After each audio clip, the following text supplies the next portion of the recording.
আসসালামু আলাইকুম শুভাকাঙ্ক্ষী ছাত্র এবং ছাত্রীরা। আশা করি সবাই ভালো আছেন। আমিও আপনাদের দোয়ায় ভালো আছি।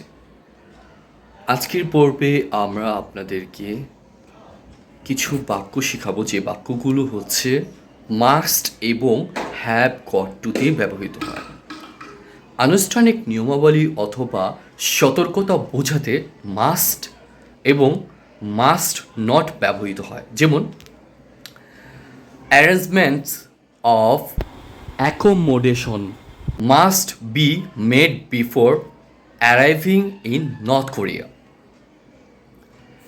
আরেকটা বাক্য বলা যেতে পারে, the children must not be allowed to come in contact with drugs. স্পোকিং ইংলিশে ভবিষ্যতের কোনো উদ্দেশ্য such as attending meetings or events বোঝাতে মাস্ট এবং মাস্ট নট ব্যবহৃত হয়। যেমন we must go to the seminar together. আরেকটা উদাহরণ দেওয়া যায়,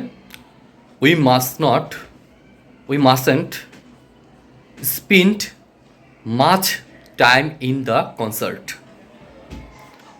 আরেকটা উদাহরণ দেওয়া যায়, I must feed the dogs before I leave for the holidays. অতীতের কোনো ব্যবহারে উপসংহারে পৌঁছানোর জন্য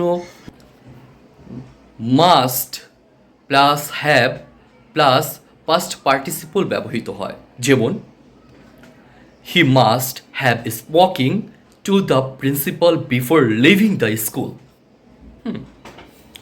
বর্তমান সময়ে চলমান কোনো কাজ বোঝানোর জন্য মাস্ট বি প্লাস আইএনজি ব্যবহৃত হয়। যেমন she must be eating her lunch in the cafeteria. ভবিষ্যতের হতে পারে এমন কিছু বোঝানোর জন্য মাস্ট বি গোয়িং টু অথবা মাস্ট বি প্লাস আইএনজি ব্যবহৃত হয়। যেমন they must be going to bring their dog with them.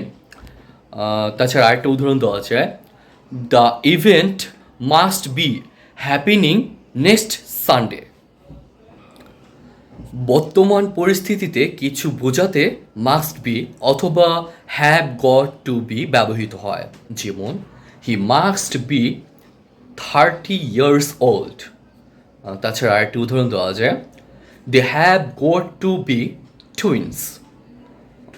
বর্তমান পরিস্থিতির ওপর ভিত্তি করে কোনো কাজ করতে হলে মাস্ট হ্যাভ টু এবং অতীতের উপর ভিত্তি করে মাস্ট হ্যাড টু ব্যবহৃত হয়। যেমন you must have to go to the clinic to get checked.